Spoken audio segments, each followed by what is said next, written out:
અને લોધિકા દરબાર અભયસિંહજી આવીને પગમાં પડીને બે આંસુડા પડી ગયા. એટલે ધ્યાની સ્વામી કૃષ્ણ સેવાદાસજી કે અરે દરબાર, હા મારો બાપલિયો આમ જેવા સાધુ બેઠા ને તમને દુઃખ કઈ છે કે?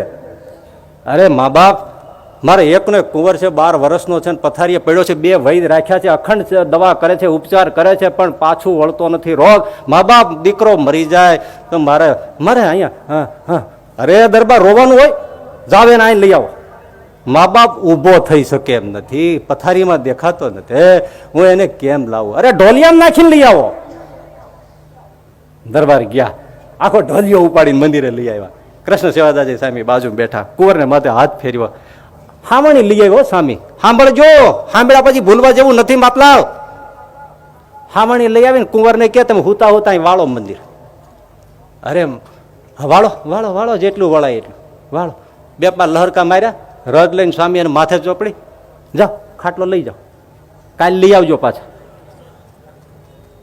કાલ પાછા લઈ આવ્યા ત્યાં તો મંદિરના દરવાજે હાલીને અંદર આવ્યા. લ્યો વાળો, થોડુંક વાળ્યું, રજ માથે ચોપડી, જાઓ કાલ પાછા આવજો.